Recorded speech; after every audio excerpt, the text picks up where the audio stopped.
Hello, welcome back to my channel.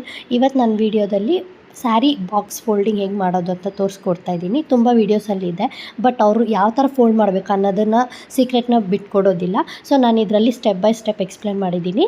ವೀಡಿಯೋನ skip ಮಾಡ್ದಿರ ನೋಡಿ. Thing ಬಂದು ನಮಗೆ ಪಲ್ಲು ಎಷ್ಟು ಉದ್ದ ಬೇಕೋ ಅಷ್ಟು ಉದ್ದಕ್ಕೆ ನಾವು ಮಾರ್ಕ್ ಮಾಡಿಕೊಂಡು ಆಮೇಲೆ ಪ್ಲೀಟಿಂಗ್ಸ್ ಇಟ್ಕೋಬೇಕು.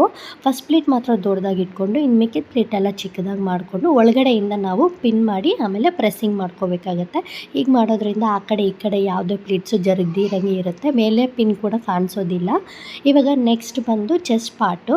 ನಾವು ಫ್ರಂಟಲ್ಲಿ ನೆರಿಗೆಗಳೆಲ್ಲ ನೀಟಾಗಿ ಕೂತ್ಕೋಬೇಕಂದ್ರೆ ನಾವು ಫಸ್ಟೇ ಸ್ಪ್ರೆಡ್ ಮಾಡಿಕೊಂಡು ನಮ್ಮ ಬಾಡಿ ನಾವೆಷ್ಟು ದಪ್ಪ ಇದ್ದೀವಿ ಅನ್ನೋದು ನೋಡಿಕೊಂಡು ಕವರ್ ಆಗೋ ರೀತಿಯಲ್ಲಿ ನೀಟಾಗಿ ಸ್ಪ್ರೆಡ್ ಮಾಡಿ ಐರನ್ ಮಾಡ್ಕೋಬೇಕಾಗತ್ತೆ. ಆ್ಯಂಡ್ ಥರ್ಡ್ ಸ್ಟೆಪ್ ಬಂದು ನೆರಿಗೆ ಬಂದು ನಾವು ಒಂದು 7 to 9ವರೆಗೂ ತೊಗೊಬೋದು ಚಿಕ್ಕದಾದರೆ. ಸೊ ಇದನ್ನೆಲ್ಲ ನೀಟಾಗಿ ಅರೇಂಜ್ ಮಾಡಿಕೊಂಡು ಒಳಗಡೆಯಿಂದ ಪಿನ್ ಮಾಡಿ ನಾವು ಪ್ರೆಸ್ಸಿಂಗ್ ಮಾಡ್ಕೊಬೇಕು.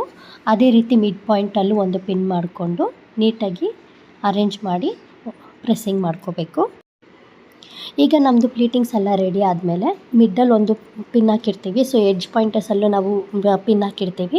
ಸೊ ಈಗ ಸ್ಯಾರಿನ ಫ್ಲಿಪ್ ಮಾಡ್ಕೋಬೇಕು, ಅಂದರೆ ಉಲ್ಟಾ ಹಾಕ್ಕೊಂಡು ನಾವು ಈಗ ಸ್ಯಾರಿನ ಫೋಲ್ಡ್ ಮಾಡ್ಕೊತಾ ಬರಬೇಕು. ಇಲ್ಲಿ ಫೋಲ್ಡ್ ಮಾಡಬೇಕಾದ್ರೆ ಏನು ಟ್ರಿಕ್ ಅಂದರೆ ನಾವು ನೆರಿಗೆ ಏನು ಹಿಡ್ದಿರ್ತೀವಿ ಆ ಕಡೆ ಲೆಫ್ಟ್ ಪೋರ್ಷನ್ನು ಮತ್ತು ರೈಟ್ ಪೋರ್ಷನ್ನು ಈಕ್ವಲ್ ಆಗಿ ನಾವು ಜಾಗ ಬಿಟ್ಟಿರಬೇಕು. ಈಗ ನೋಡಿ ಈಕ್ವಲ್ ಆಗಿ ತೊಗೊಂಡಿದ್ದೀವಲ್ಲ, ಇನ್ನು ಮಿಕ್ಕಿದ ಪೋರ್ಷನ್ನು ಸಹ ನಾವು ಒಳಗಡೆ ನೀಟಾಗಿ ಫೋಲ್ಡ್ ಮಾಡ್ಕೋಬೇಕು. ಈಗ ನೋಡಿ ಈಕ್ವಲ್ ಆಗಿದೆ. ಈಗ ನಾವು ಚೆಸ್ಟ್ ಪ್ಲೀಟ್ ಮಾಡಿರ್ತೀವಲ್ಲ ಫ್ರಂಟಲ್ಲಿ, ಅದನ್ನು ನಾವು ರೈಟ್ ಸೈಡ್ಗೆ ಅಂದರೆ ಮಿಡ್ ಪಾಯಿಂಟಿಂದ ರೈಟ್ಗೆ ನಾವು ಸ್ವಲ್ಪ ಮೂವ್ ಮಾಡ್ಕೋಬೇಕು. ಸೊ ಎಕ್ಸ್ಟ್ರಾ ಏನಿದೆ ಆ ಸೀರೆ ಅದನ್ನು ಒಳಗಡೆ ಮರ್ಚಿ ಈ ಕಡೆ ಲೆಫ್ಟ್ ಸೈಡಿಂದ ಡಬಲ್ ಫೋಲ್ಡ್ ಮಾಡಿ ರೈಟ್ ಸೈಡಿಂದ ಒಂದು ಫೋಲ್ಡ್ ಮಾಡಿದ್ರೆ ಆಯಿತು. ಈಗ ಕರೆಕ್ಟಾಗಿ ಆಫ್ ಬರೋ ರೀತಿಯಲ್ಲಿ ನಾವು ಫೋಲ್ಡ್ ಮಾಡ್ಕೋಬೇಕು.